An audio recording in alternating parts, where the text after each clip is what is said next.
Building on the metaphor of sports metaphors, I would say the biggest problem in the beginning is that you're going to find that you're not moving your feet. And what it looks like is if you record yourself, at times when you get triggered, you're sitting still, or worse, you may be reacting out loud. So this simply is that you got a bad habit and we're going to break it. But to understand this, let's just say that this is you not moving your feet.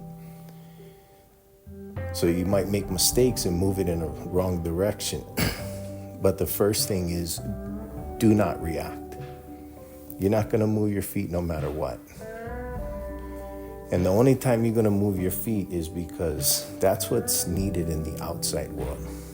That you're going to pay attention more to the outside world of what other people may need versus what your mind may believe in that moment. And you're going to see how that works out for you.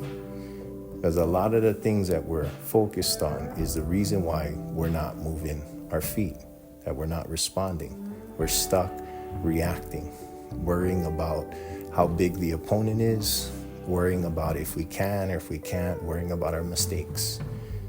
Best way to fix a mistake is for you to make another one.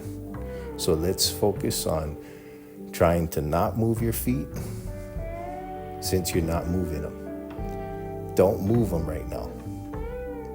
And only move them because you know. And you're going to stay in your zone.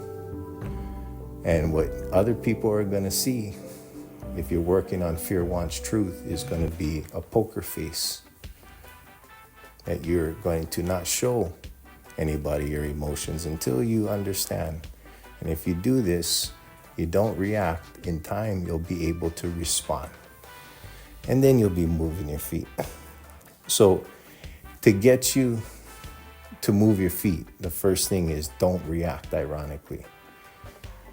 And I'm going to show you a little something for you to understand how you can get yourself moving in a different direction, and how you can stop yourself is, simply put, there is direct and indirect learning. Because of our habitual way of being, we have learned indirect learning, and indirectly, you have a lot of compulsions that need your attention to be shined on, things that your mind is now compulsively judging yourself, judging others.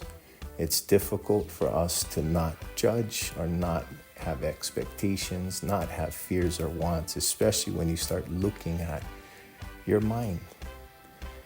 But if you work on this and you do the fear wants truth, soon enough, you're going to start realizing there is more to this process that will help you gain more consciousness.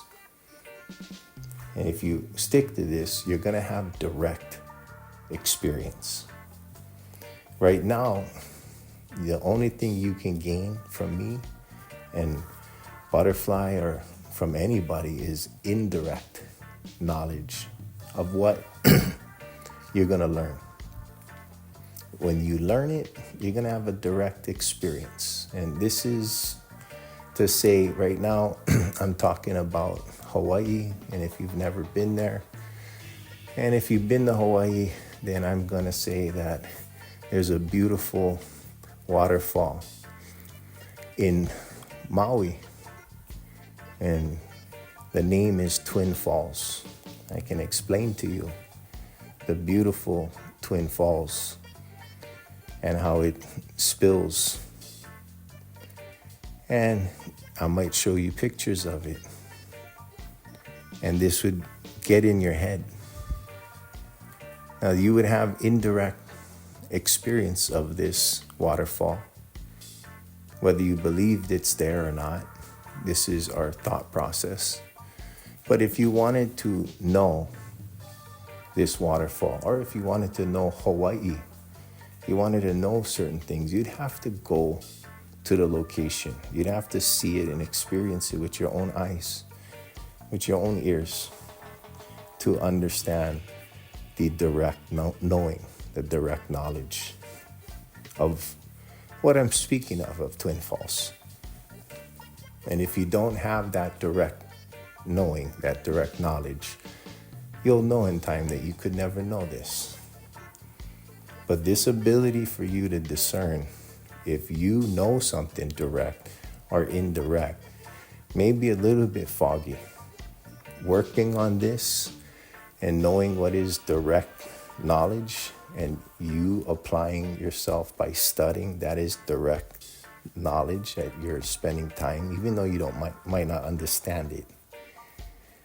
You applying yourself.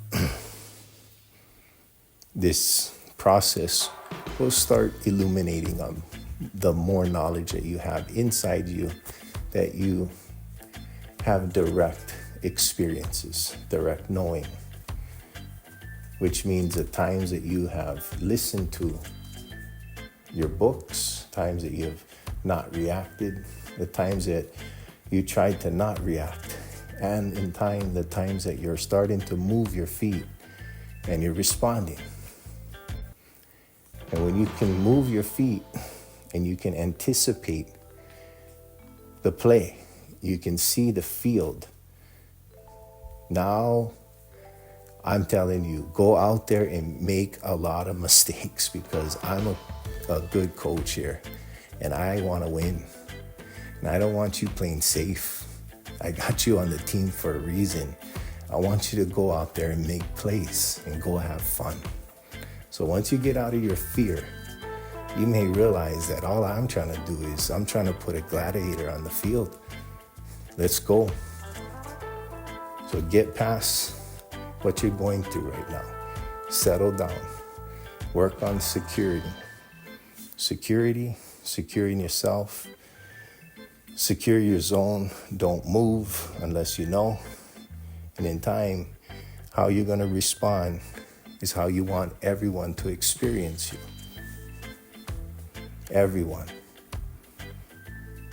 For how you want everyone to experience you is my poetic definition of consciousness. And this changes as your experiences change, as you become less fearful. And you're going to realize there's less wants. Who you are when you're calm. How you want all to experience you here and now. This becomes, we'll say, illuminated in time. And that illumination process is spoken of, and I would say that that is consciousness. And I would say consciousness is for you as peripheral vision is for athletes. And that ability to see yourself, to see if you're moving your feet, how you're moving your feet, to look inward, and that ability to see the field and understand the relationship between the field and you, as you are part of the field and the field is part of you. There's a bigger game in life being played. And this is when you're calm. How you play really is how you want everyone to experience you. And if you can discover that peripheral vision of consciousness in the now to see the greater aspect of the all, I think you're going to move freely. For right now, work on covering your zone. Lock it down and do not react unless you know. And in time, you'll have direct knowing if that technique is efficient or not. Remember, play how you want everyone to experience you and enhance your peripheral vision of how you want all to experience you. Good luck on your journey. Aloha.